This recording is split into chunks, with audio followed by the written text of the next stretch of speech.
Comenzamos una nueva edición de su noticiero de fin de semana JN Regional. Soy Carcinina y es un placer acompañarlos en la siguiente hora informativa. Estaré en la conducción junto a mi compañera Carolina Díaz. Muy buenos días, gracias Kersti. Hoy tenemos un programa con abundante información electoral. Antes de pasar al desarrollo de la misma, veamos primero nuestros titulares.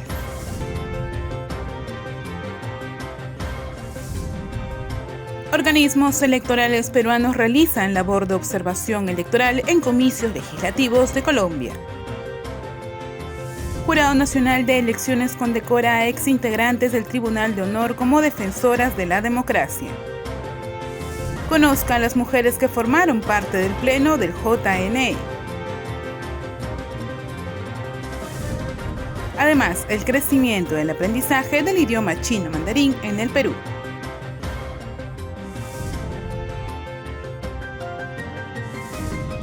Más de 24 millones de peruanos acudirán este 2 de octubre a elegir a sus autoridades locales, entre ellos alcaldes, regidores, gobernadores, vicegobernadores y consejeros regionales. Veamos.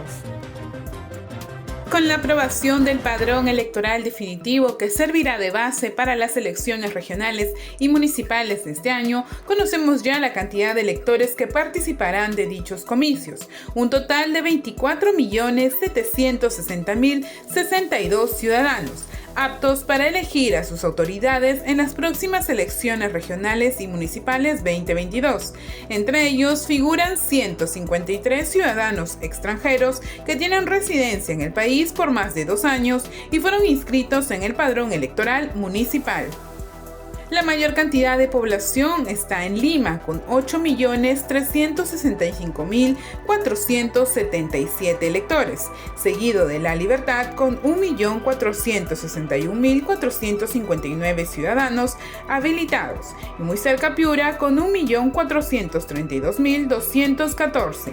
Al otro extremo, la menor cantidad de electores se sitúa en Madre de Dios, con 123.947 ciudadanos que acudirán a votar este 2 de octubre. Población electoral que elegirá a sus autoridades, alcaldes, regidores, gobernadores, vicegobernadores y consejeros regionales. Cabe destacar que para la aprobación de este padrón definitivo, la Dirección Nacional de Fiscalización y Procesos Electorales, el JNE, desarrolló previamente un exhaustivo e intenso trabajo de fiscalización de la lista del padrón inicial y del padrón preliminar de electores remitidos por el RENIEC. Expertos de diversos países destacaron la reacción rápida y verificada del Jurado Nacional de Elecciones para hacer frente a las informaciones falsas. Esto fue en el marco de un foro organizado por el ente electoral. Una reacción rápida y verificada es fundamental para contrarrestar la desinformación que se difunde en época electoral, destacaron diversos especialistas durante el primer encuentro nacional de comunicadores y periodistas Información para la Democracia que organizó el JNE. Esta fue una de las principales conclusiones a la que llegaron expertos de Colombia, México y Perú. Se destacó que los organismos electorales en dichos países hayan implementado oficinas y estrategias específicas para combatir la desinformación a través de un permanente monitoreo de medios, así como hayan acudido directamente a las fuentes para verificar su veracidad. Tenemos convenios con plataformas digitales, firmamos convenios con Facebook, Twitter, Quai, para combatir las fake news durante las elecciones. Se creó también por parte de la organización electoral una plataforma que se llama Infocandidatos, que busca básicamente que esos ciudadanos que ven contenidos inexactos en las redes sociales acudan directamente al candidato y puedan hacer sus preguntas, que realmente digan cuáles son sus propósitos de campaña. En México, por su parte, existen medidas punitivas que se hacen efectivas cuando mediante falsas informaciones se mellan la honra. México tiene actualmente favorece enormemente la libertad de expresión. Básicamente todo el debate político está regido por 2 principios. El principio de restricción mínima posible. Esto significa que el flujo de información en Internet debe restringirse lo mínimo posible y solo en circunstancias excepcionales, limitadas y previstas en la ley. Segundo, presunción de espontaneidad de la información publicada en redes sociales. Las opiniones e información publicadas en estos medios gozan de una presunción de espontaneidad. que debe ser desvirtuada para probar su posible ilicitud. Sin embargo, sí existe un tipo penal que castiga la difusión de noticias falsas. Sin embargo, es un tipo penal muy pequeño y muy restringido.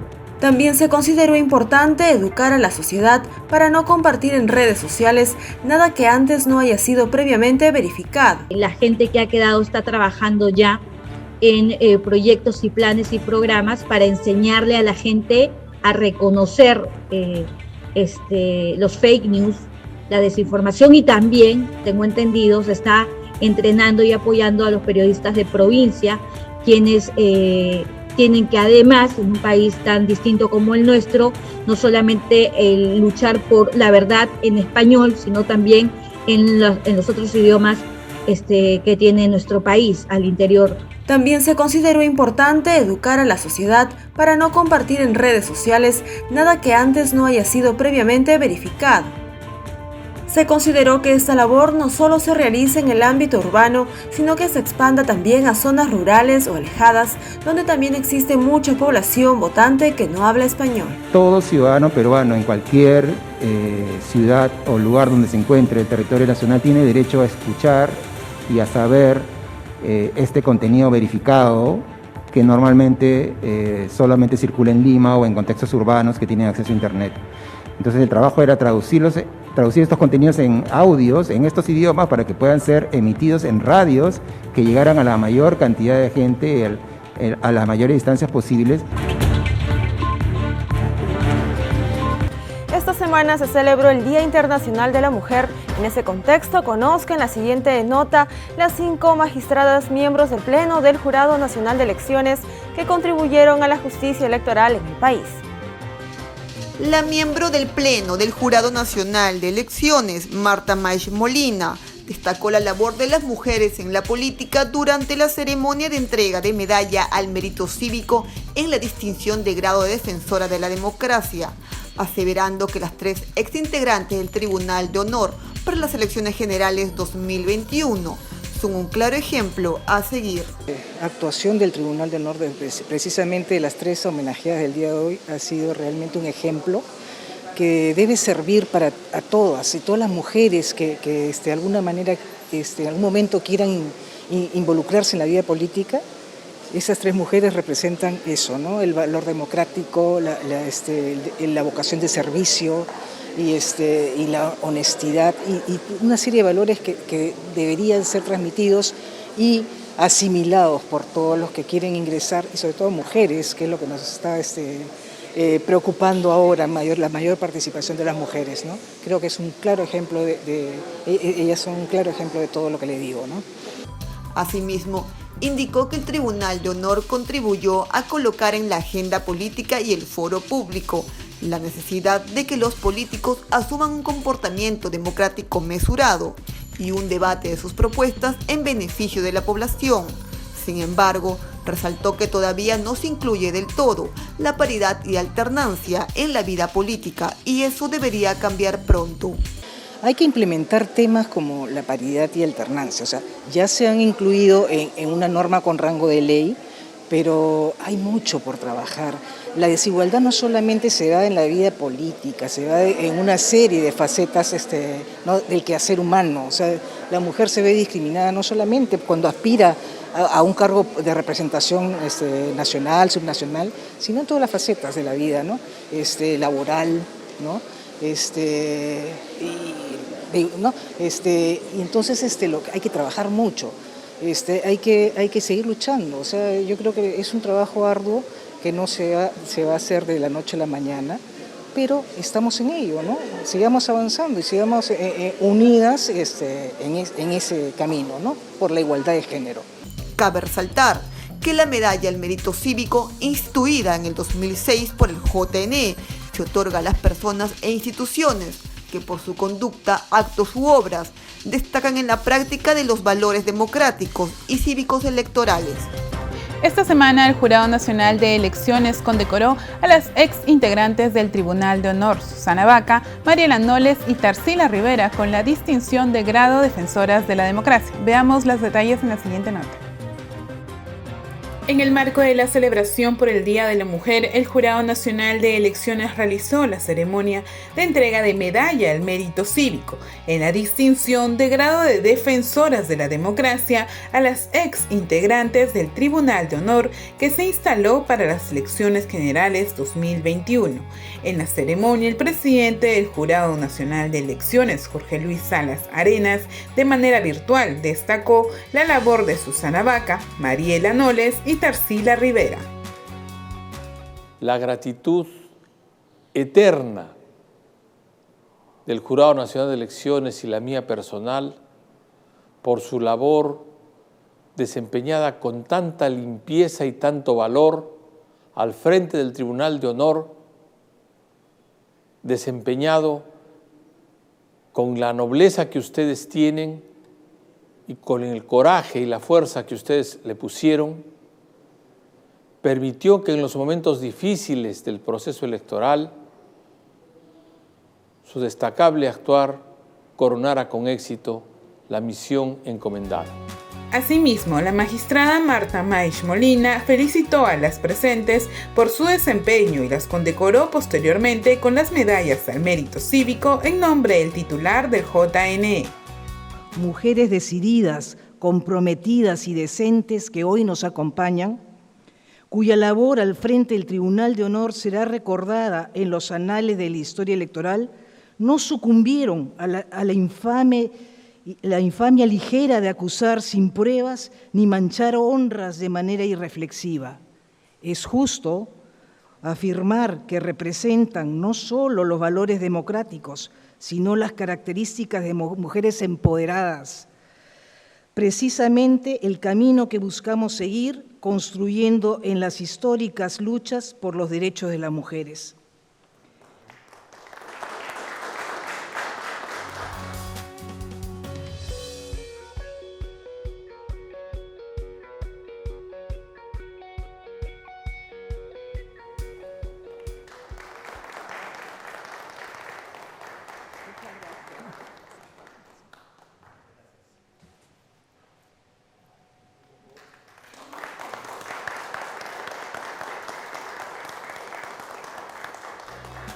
Las condecoradas brindaron también sus palabras de agradecimiento por la distinción brindada. Gracias, Jurado Nacional de Elecciones. Gracias por su confianza. Gracias por ciudadanía. Porque aunque todavía con defectos y aún en desarrollo, podemos seguir llamándonos que somos un país democrático.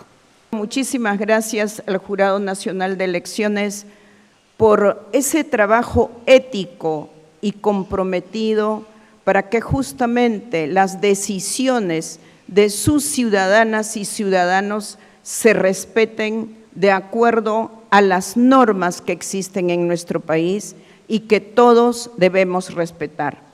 Que sirva este acto público para renovar mi compromiso por el trabajo constante de la ciudadanía en el país y la defensa de la democracia. Muchas gracias.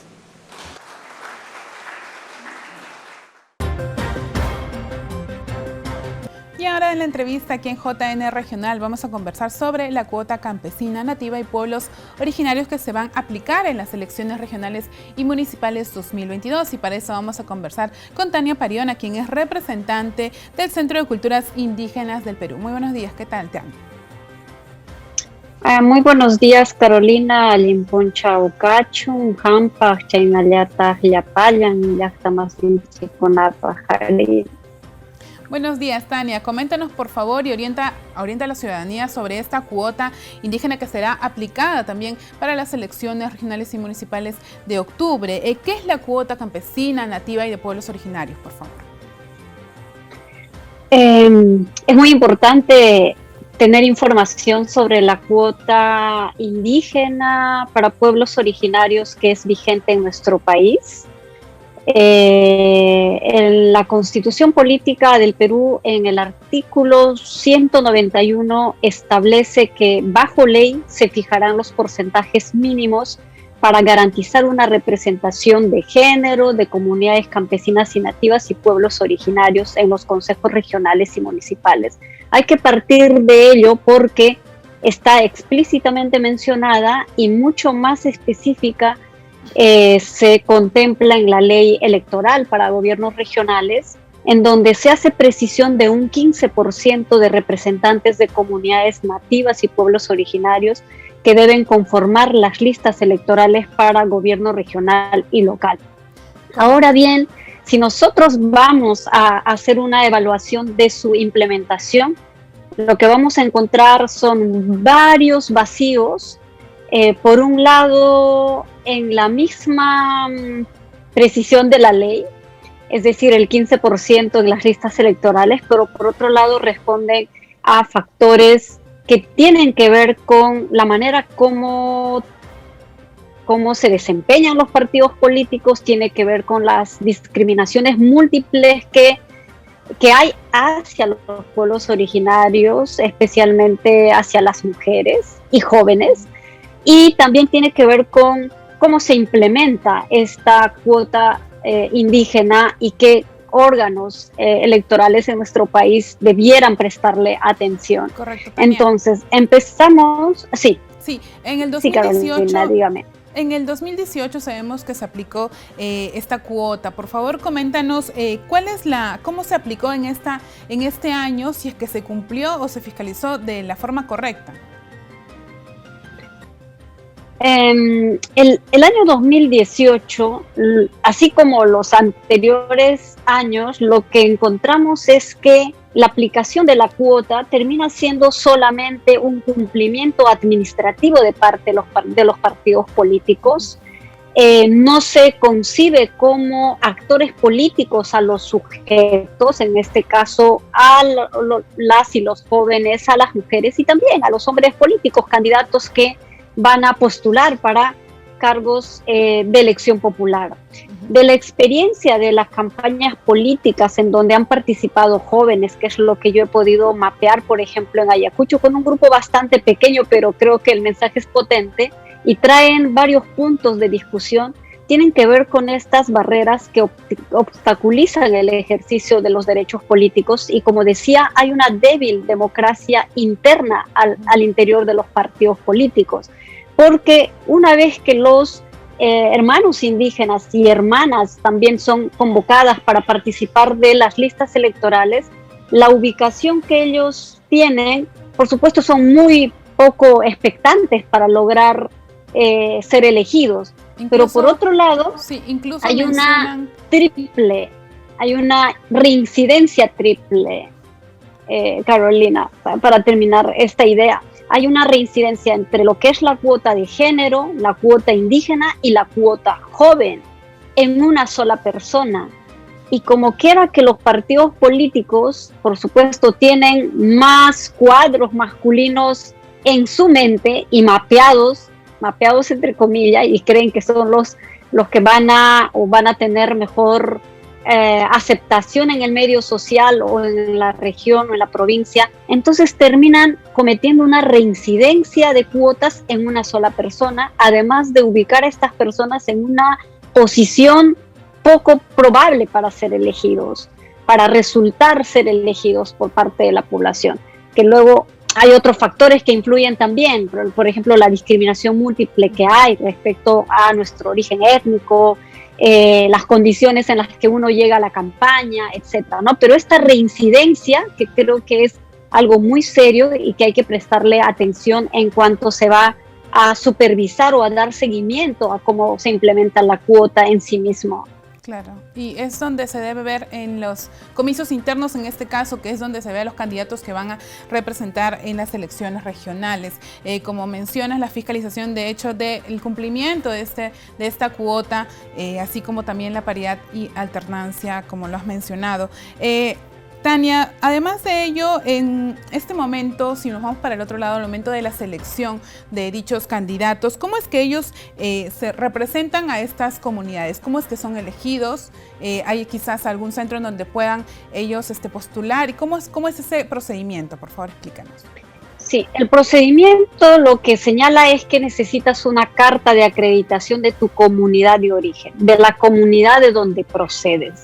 Esto no es muy difícil de obtenerlo. De hecho, hay jóvenes o personas que han nacido en una comunidad indígena, llámese campesina o nativa, y podrían solicitar a la directiva comunal les otorgue una carta constando de que esta persona es del lugar, que nació ahí, que pertenece a esta comunidad. Sin embargo, el problema que observamos, y sobre todo las organizaciones indígenas, quienes venimos trabajando hace muchísimos años reivindicando nuestros derechos como pueblos originarios, es que no necesariamente los candidatos indígenas tienen un compromiso con los derechos de pueblos indígenas, desconocen de los marcos normativos y de los derechos que tenemos como pueblos colectivos.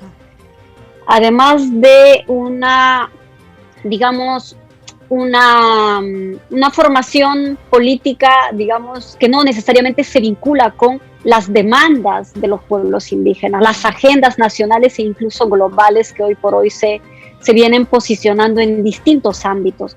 Este desligue que hay entre el movimiento indígena organizado, además de la pertenencia más comunitaria y entender la cosmovisión, entender los derechos colectivos, creo que lo que hace falta en ese sentido es como empezar a trabajar en la formación política de los cuadros indígenas que postulan por un lado a estas elecciones, pero también en sus trayectorias mismas. Una vez que salen elegidos para consejeros regionales, el vínculo es menos cercano y entonces no hay una articulación, un diálogo permanente entre ni siquiera la comunidad de su nacimiento que los avaló, y en otro caso tampoco con los problemas que son prioritarios para los pueblos indígenas. Este es un problema, digamos, ya de fondo. Exacto.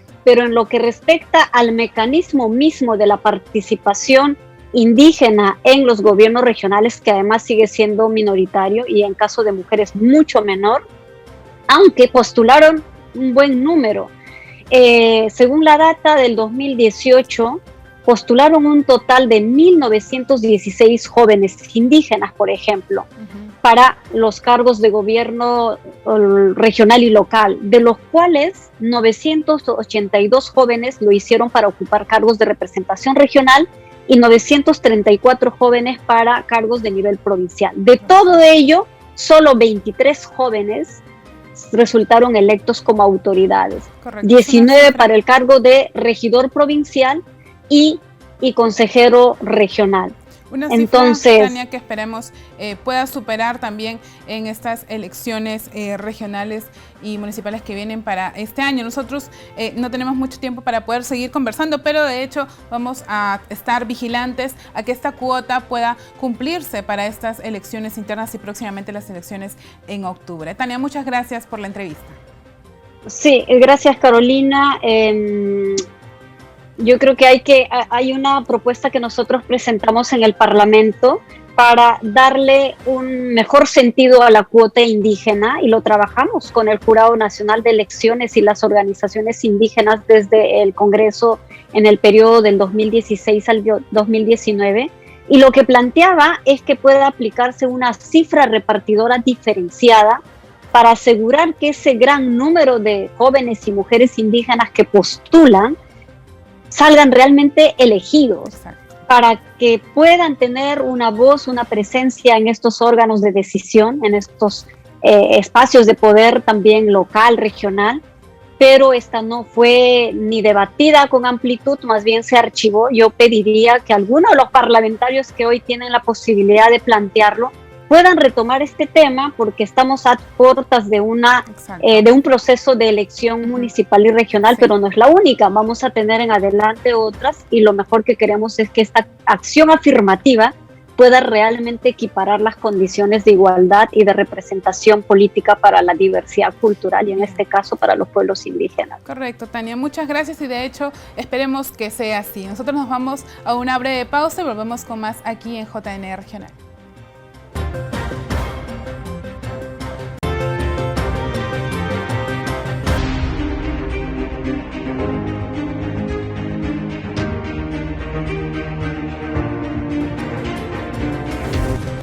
estamos de regreso aquí en JNE Regional. Les contamos que la Escuela Electoral del JNE presentó la conferencia Recorrido Histórico de la Participación Política de la Mujer, a fin de conmemorar la conquista de la mujer por la igualdad.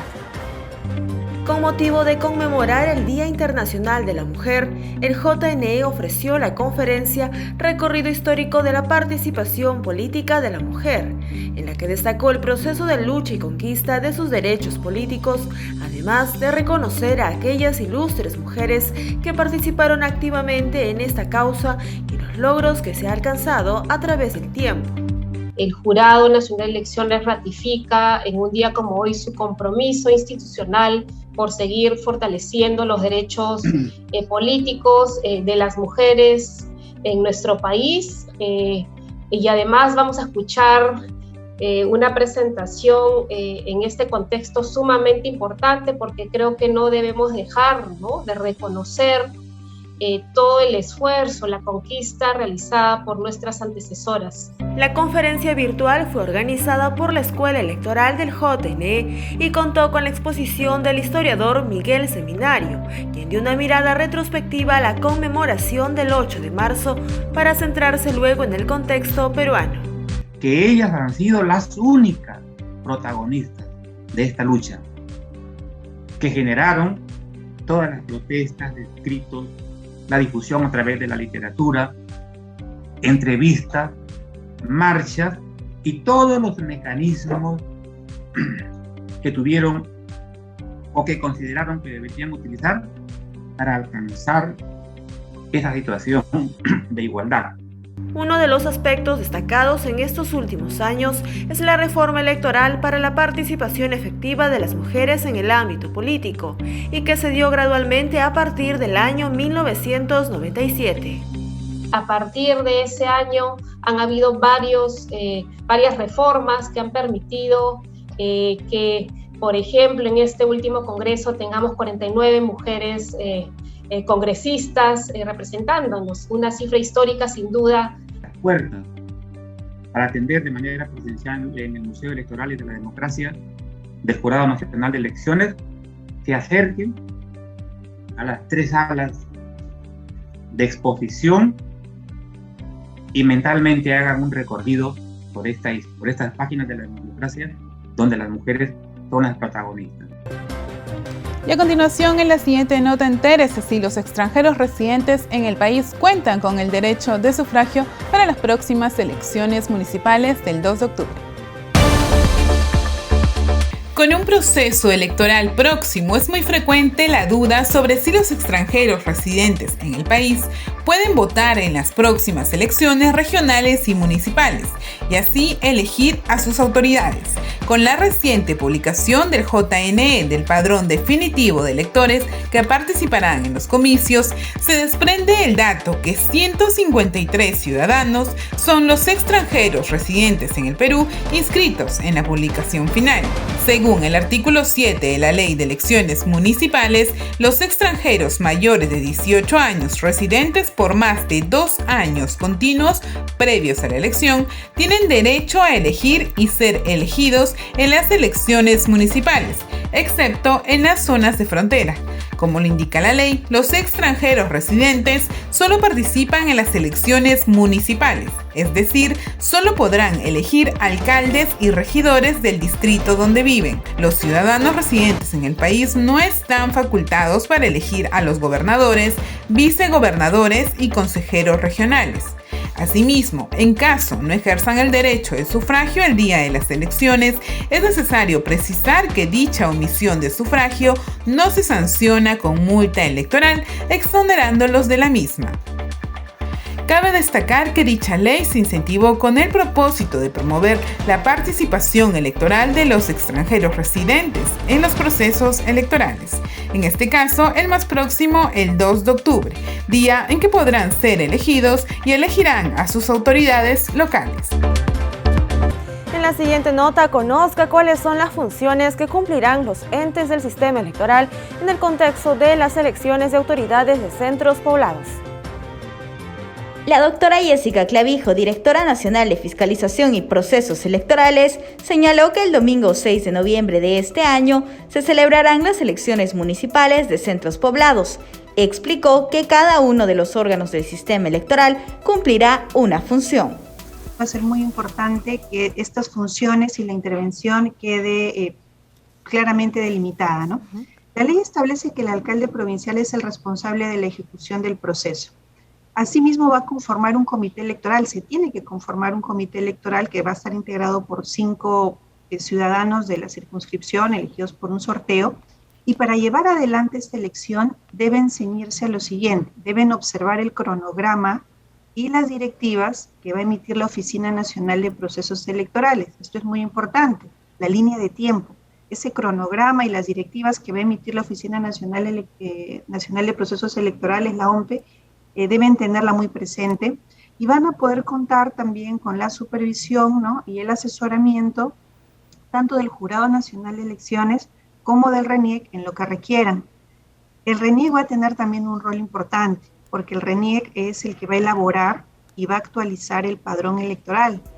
Clavijo detalló la labor que realizará el JNE en el contexto de estos comicios.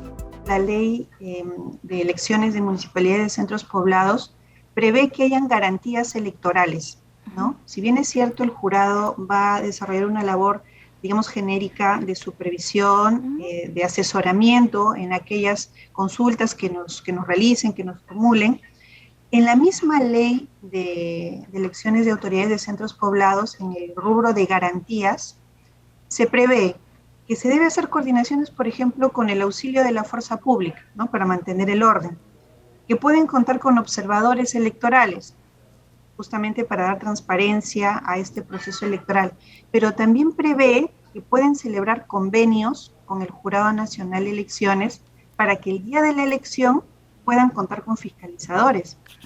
Nosotros tenemos un poco más de 190 municipalidades provinciales a nivel nacional, no con todas tenemos convenio, pero quedamos nosotros evidentemente llanos a que se inician las gestiones para celebrar los convenios interinstitucionales con el Jurado Nacional de Elecciones, podamos nosotros también estar presentes con fiscalizadores el día de la jornada electoral. Además, se recuerda que los alcaldes provinciales del país deben convocar el próximo 11 de marzo a elecciones de autoridades municipales de los centros poblados. Y el presidente del Jurado Nacional de Elecciones, Jorge Luis Salas Arenas, así como los jefes de la OMPE y el RENIEC participaron de la 21ª Conferencia del Protocolo de Quito en Colombia y formarán parte de la misión de observadores internacionales en las elecciones legislativas del país vecino. Los detalles a continuación.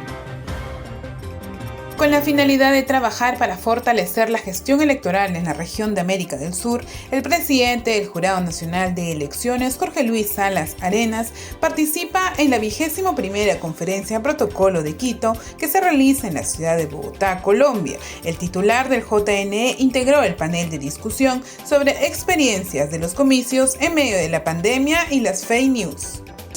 No podemos seguir siendo víctimas de la desinformación porque también tenemos una responsabilidad de cuidar al electorado.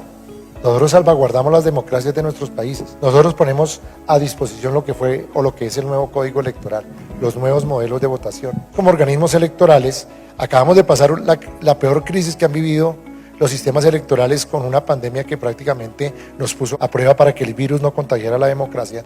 Como lo menciona el titular de la Registraduría Nacional, este evento es una oportunidad para hacer cambios novedosos y un pacto de las organizaciones electorales del sur del continente. Cabe destacar que el jefe de la OMPE, Piero Corbeto, quien también asistió a la conferencia, compartió datos sobre la democracia y la participación ciudadana en procesos electorales. Asimismo, la jefa del RENIEC, Carmen Velarde, viajó a Colombia para formar parte de la misión de observación electoral por los comicios legislativos que se realizarán este domingo 13 de marzo.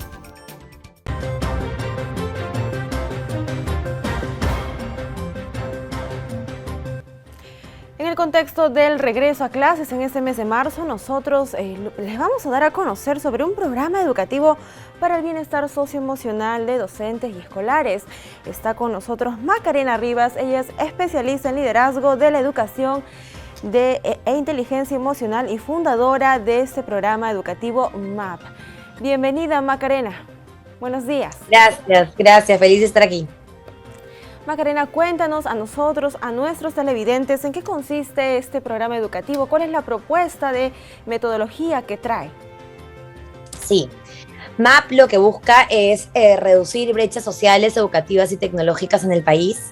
Lo que nosotros hacemos es romper con el modelo educativo tradicional, proponiendo uno mucho más integral que forme mejores personas. ¿Cómo lo hacemos? Trabajando habilidades para la vida, habilidades socioemocionales de forma transversal y diferenciando la enseñanza, adaptándonos a los diferentes estilos de aprendizaje de los estudiantes. En este contexto de la pandemia, ustedes realizaron un convenio con el con el Minedu. Ustedes realizaron, más o menos fue por el julio de 2021. Yo te pregunto, ¿de qué trató este convenio? ¿Qué acuerdos se logró pactar, se firmaron? Y para que nos cuentes también más del trabajo que realizan, ¿no? Sí, de hecho, MAP tiene 3 convenios con el Estado, uno con la Dirección Regional de Educación de Lima, otro con el Ministerio de Educación y otro con el Ministerio de Desarrollo e Inclusión Social. A través del convenio con la Dirección Regional de Educación de Lima, con la DRELM, lo que nosotros hacemos es capacitamos a docentes en habilidades para la vida a nivel nacional y con un enfoque en Lima Metropolitana, porque es la DRELM, y lo que hacemos es todos los meses capacitamos a estos docentes en diferentes temas como creatividad, motivación, resiliencia, trabajo en equipo, que son pues estas habilidades que se necesitan para generar un modelo educativo que forme mejores personas, ¿sí?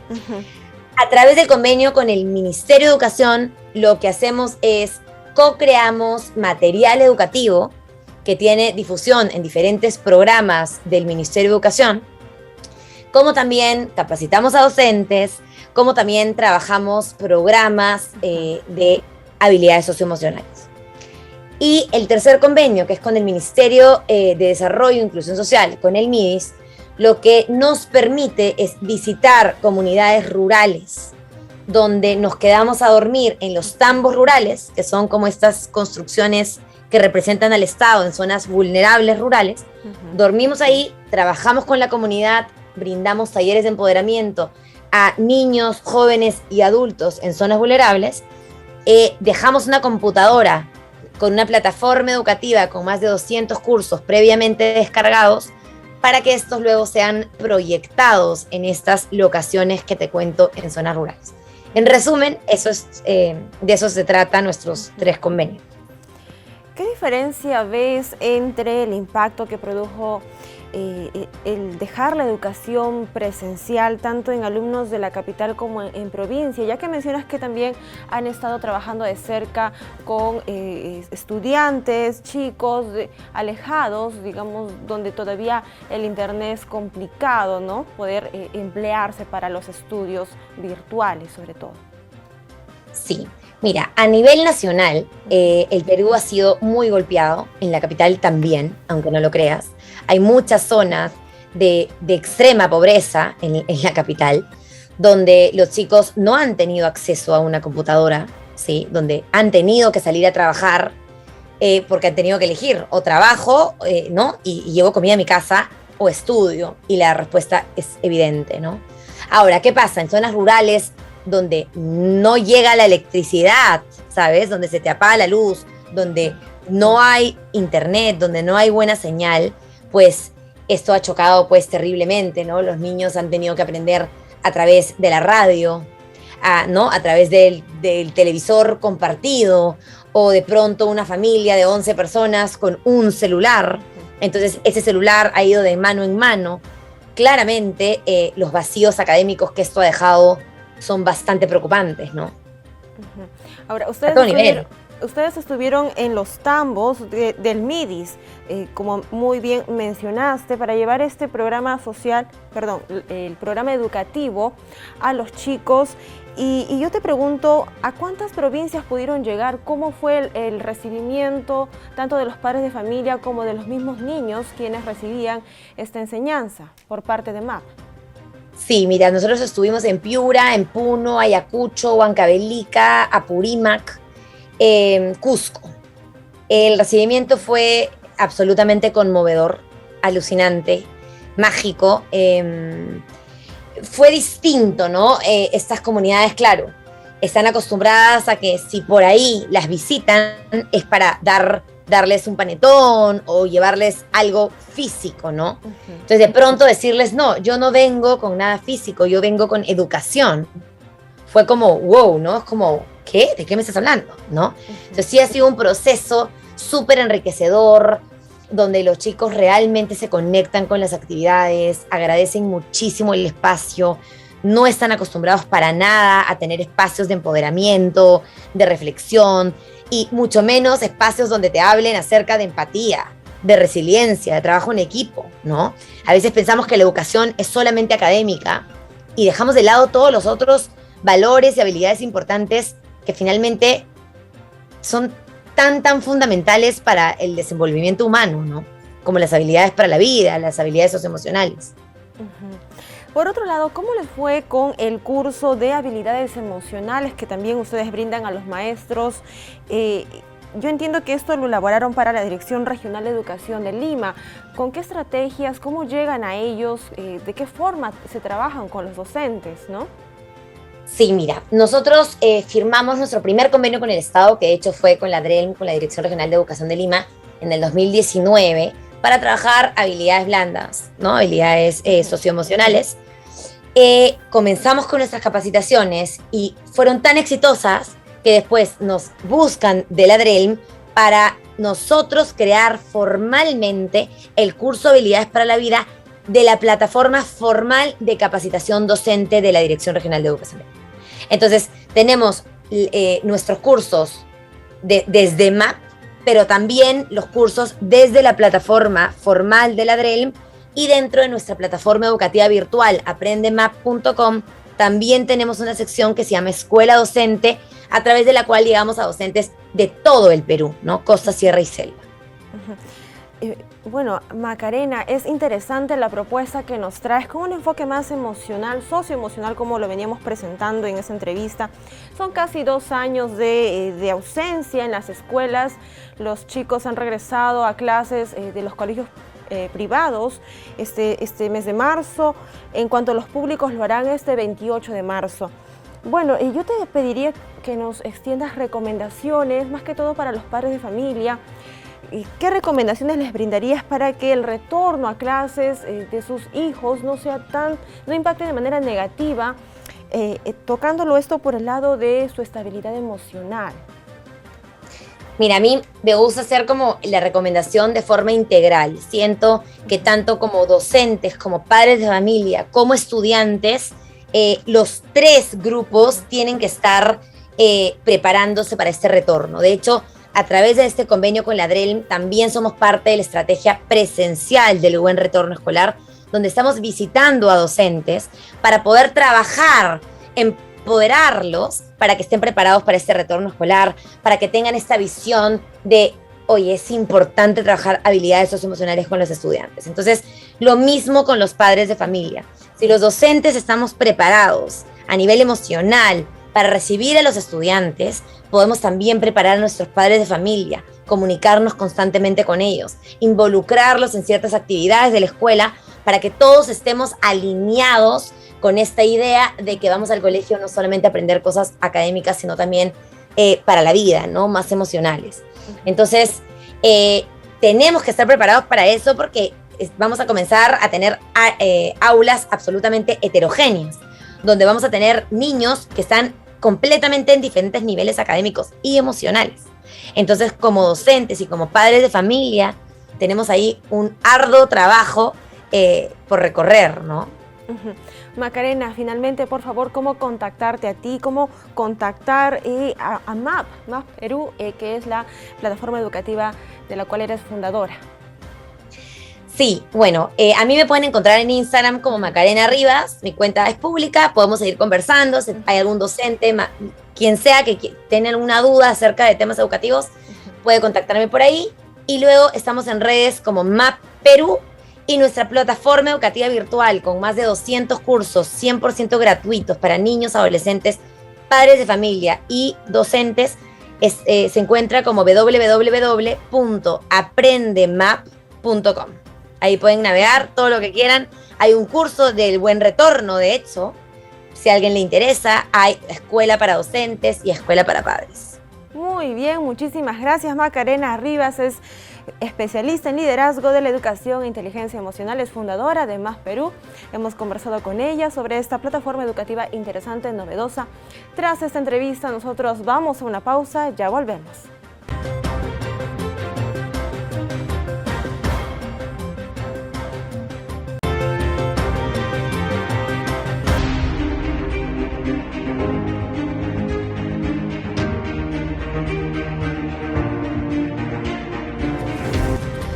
Y seguimos aquí en JN Regional y continuamos con la información. En el Perú, las clases virtuales del idioma chino mandarín han tenido un incremento de asistentes de hasta un 80%. Muchas personas se ven motivadas a conocer no solo un nuevo idioma, sino también tener una aproximación a una cultura milenaria como la de China. El chino mandarín es una de las lenguas más importantes del mundo, con una importancia económica, comercial y cultural, generando un interés por los ciudadanos en aprender el idioma de la República Popular de China. Por ello, el Instituto Confucio de la PUC, que tiene 13 años en nuestro país y además premiado en China, difunde el idioma de la República Popular y su cultura a los peruanos. Maribel Temoche, directora del instituto, señala la importancia del primer instituto de este género en nuestro país. Nosotros hemos ido cada vez más creciendo en número de alumnos, porque hay una importancia y un interés de las personas en aprender el chino mandarín por toda la relación que tiene con China el Perú. Y bueno, nosotros actualmente contamos con más de 1.200 alumnos matriculados, de los cuales 200, poco más de 200, ya son niños entre 5 a 13 años, que ya estudian el chino mandarín con nosotros en nuestro programa. Ambos programas que estamos ahorita ofreciendo, tanto para los niños como ya el programa regular, que es a partir de los 14 años, lo estamos ofreciendo de manera no presencial, desde el año 2020 cuando vino la pandemia, ¿no?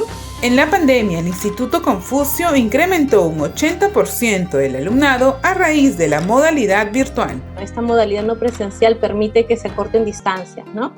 Lo que antes, por ejemplo, hasta antes de la pandemia, nosotros brindábamos las clases cerca del campus universitario de la PUC en San Miguel. Entonces, geográficamente era muy difícil que personas hasta dentro de Lima, por ejemplo, Chorrillos, Miraflores, Caraballo, quizás hasta Puente Piedras llegaran, ¿no? Por las distancias, el tráfico, todo lo que implica trasladarse en nuestra ciudad. El mandarín se presenta como un reto para muchos. El chino mandarín necesita práctica, necesita constancia, pero definitivamente es un reto y una superación muy personal para aquellas personas que se deciden estudiarlo y que consiguen culminar todo el proceso. En este caso, en estos 3 años, los alumnos, nuestros egresados, salen con un nivel de chino mandarín avanzado. Cabe destacar que desde el 2011 el Instituto Confucio ha otorgado más de 300 becas para estudios en universidades chinas. Podemos ofrecer a nuestros alumnos peruanos la posibilidad de reforzar sus conocimientos de chino mandarín en la misma China, ¿no? Temoche invita a los interesados a participar del 21 al 25 de marzo de las actividades por el 13º aniversario del instituto. El día 23 de marzo vamos a tener una conferencia para el público en general a través del Zoom y a través de las redes del fanpage del instituto. También va a ser transmitida por su fanpage para que conozcan sobre el proyecto del Instituto Confucio a nivel mundial. Esto no es una marca de la Universidad Católica, esto forma parte de toda una red general.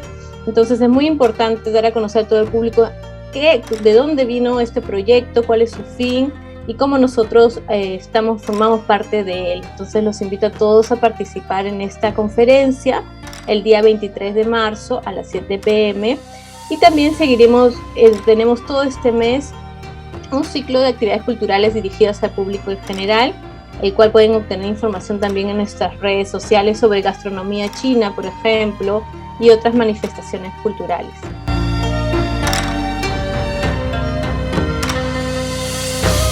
Vanessa Castillo, desde la sede central del RENIEC, nos informa a continuación las acciones más importantes realizadas por el ente registral a nivel nacional.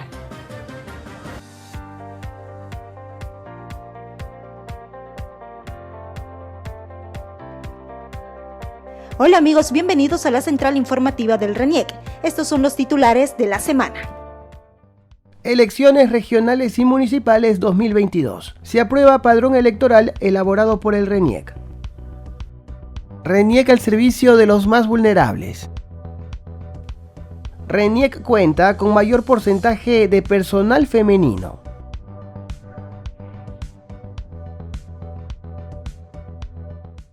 El padrón electoral definitivo elaborado por el RENIEC fue aprobado por el Jurado Nacional de Elecciones para ser utilizado en las próximas elecciones regionales y municipales que se realizarán en octubre del presente año. El total de peruanos que votará en estas elecciones regionales y municipales es de 24.760.000. En el padrón electoral encontramos el 49.7% de varones y el 50.2% de mujeres, es decir, la población de mujeres es superior a la de varones. Cabe señalar que la ciudad que tiene más electores es la ciudad de Lima, con más de 8.300.000 electores, y la que menos tiene es Madre de Dios, con más de 123.000 electores. El padrón también contempla a 153 extranjeros con más de 2 años de residencia en el país, quienes, como lo contempla la ley, se inscribieron antes del cierre del mismo. Cabe precisar que estos ciudadanos solo podrán ejercer este derecho en elecciones municipales. Gracias amigos por acompañarnos en esta edición de la central informativa del RENIEC. Recuerde que para mayor información puede ingresar a nuestra página web o visitar nuestras redes sociales. Hasta pronto. El Seguro Integral de Salud nos comparte ahora su microinformativo SIS a tu servicio. Veamos. Gracias por el pase. Bienvenidos a esta nueva edición del microinformativo SIS a tu servicio. En el siguiente informe especial conozcan la historia de Rita Córdoba, que superó el cáncer gracias a la detección temprana y al financiamiento en salud brindado por el Seguro Integral de Salud para su atención integral y gratuita.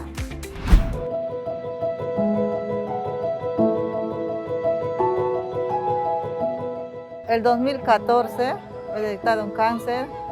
Yo soy natural de Iquitos. Las obstetras se fueron a mi casa buscando pacientes para hacer Papa Nicolau. Llegaron a mi casa y me dijeron que me haga un Papa Nicolau. Yo le decía, pues que no quiero hacer un Papa Nicolau porque no tengo ningún dolor. En mi vientre yo me siento sana, decía.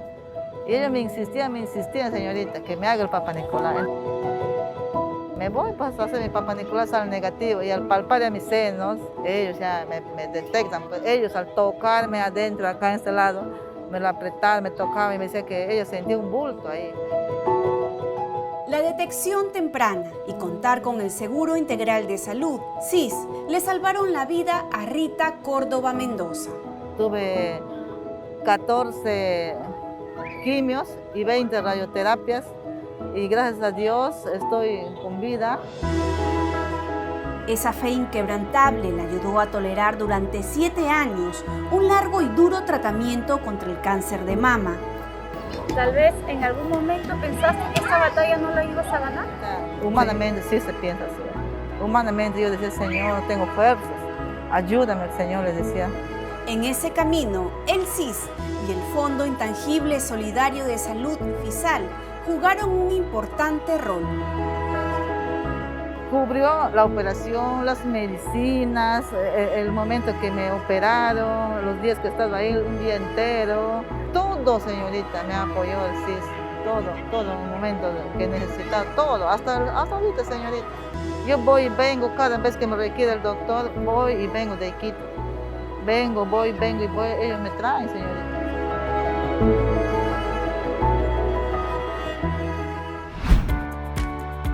El SIS, a través del FISAL, acompañó en todo el proceso a Rita. La aseguradora pública más grande del país, junto con el FISAL, brindan cobertura integral y gratuita para la detección del diagnóstico y tratamiento contra el cáncer. en los 2 últimos años financió más de 190.000 atenciones por cáncer de mama y en el 2021 transfirió más de 140 millones de soles a institutos especializados y principales hospitales del país para la cobertura de enfermedades oncológicas.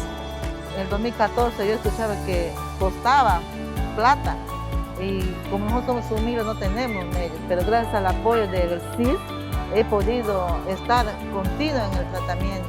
Ellos me han apoyado mucho en los pasajes, me han apoyado en cada momento que estoy acá, siempre me están preguntando cómo estás, dónde estás, tu cita, todo, ellos están preocupados por el paciente.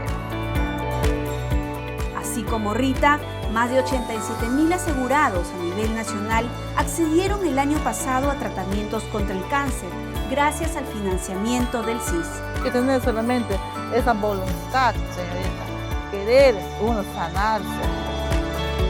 Luego de superar la enfermedad, Rita debe retornar el próximo año a Lima para sus controles y sus pasajes serán financiados por el FISAL. Ella ganó la batalla contra el cáncer y a sus 50 años está segura que seguirá disfrutando de su familia muchos años más.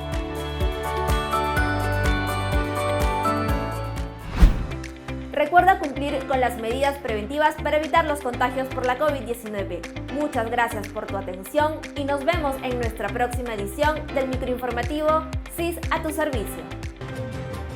Ahora es el turno de los colegas de OCIPTEL que nos detallan la información más relevante del sector de telecomunicaciones en todo el país.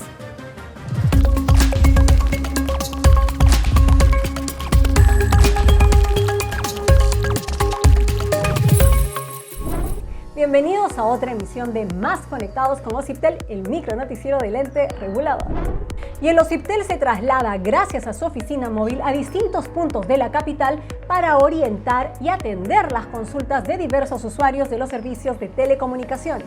Desde el 1 de marzo, esta unidad móvil viene recorriendo la capital con personal especializado que atiende consultas y brinda orientaciones sobre los diversos problemas o inconvenientes que puedan tener los usuarios. El 9 de marzo estará en Magdalena del Mar, al día siguiente en La Molina, luego el 11 estará en San Juan del Lurigancho, Cieneguilla el 14 y el 15 en Huaycán. Y atención que el OCIPTEL ha lanzado una nueva herramienta que le permitirá a los ciudadanos conocer y comparar el desempeño de su servicio móvil a nivel nacional. Checa tu internet móvil presenta los resultados de velocidad de subida y bajada, tiempo de cobertura, latencia y pérdida de paquete de datos en las tecnologías 3G y 4G en más de 600 distritos a nivel nacional. De esta forma, los usuarios podrán elegir a la empresa operadora que cuente con el mejor desempeño en determinada zona geográfica del país. Con Checa tu internet móvil, tú podrás decidir si te conviene mantener o cambiar de operadora de manera mucho más informada. Bueno amigos, esto ha sido todo por esta semana. Gracias por acompañarnos en Más Conectados con OCIPTEL. Ya lo sabes, todos los lunes a las 6 de la tarde. Y no lo olvides, un usuario chancón es un usuario con poder. Nos vemos. Muchas gracias por acompañarnos a todos nuestros compatriotas que ven a través de las señales de nuestros canales aliados en las zonas más alejadas del país. Nos reencontramos la próxima semana. Así es, Carolina. Recordar que nos pueden ver por el canal 516 de Movistar TV y también por las redes institucionales del JNE. Los dejamos con imágenes de las plazas de armas más bellas del Perú. Permiso.